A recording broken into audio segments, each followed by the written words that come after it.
decision had to be made by the doctors if they are going to operate with the guide wire still in my body, or do I need to have it removed. So on the day of my operation, I was prepared, everything, going into theater. I waited.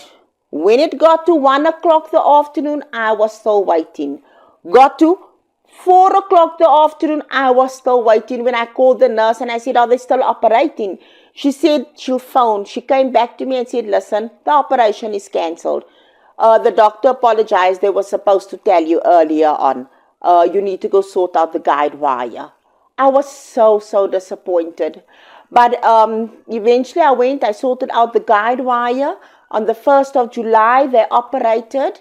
I thank God the operation was a success. I was treated well at the hospital with the surgeon, the vascular surgeon over there.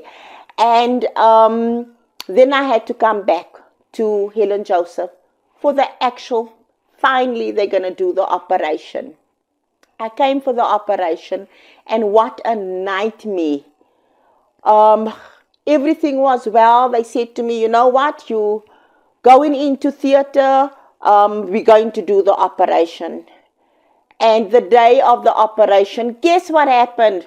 Wow, Eskom, power outage. So I lay there and I said, Lord, is this really happening? Don't you want me to have the operation? Because clearly the doctors can do nothing about it. It's a power outage. But then the doctor came and said, if the power goes on by 11:30, we are going to operate on you.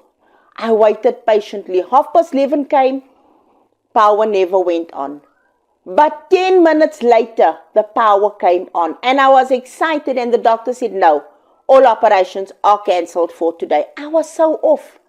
I thought, but the operation, they could have done the operation.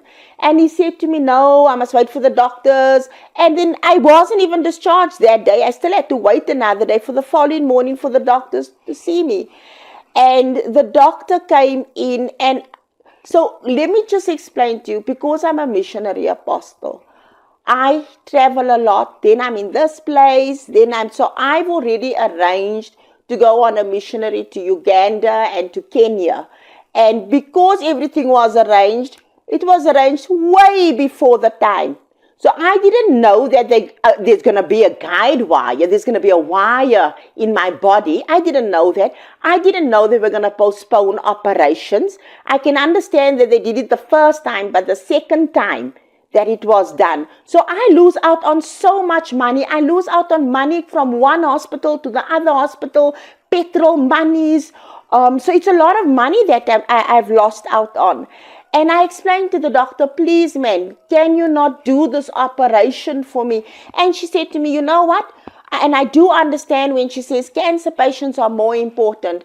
I come from oncology. I was sent, the reason why I was sent from oncology.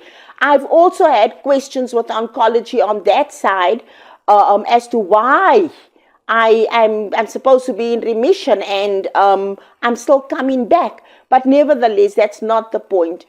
The way I was treated wasn't nice. It felt like no compassion.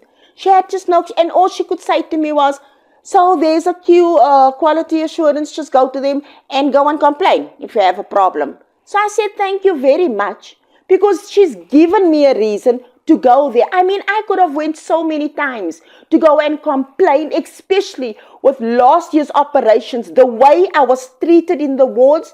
Oh, no, not ward 17. That I love that ward. It's an excellent ward. But the other wards I was in, the way I was treated in the wards, what happened to me over there, I could have complained. I mean, even with them making a mistake like that, that's a big mistake.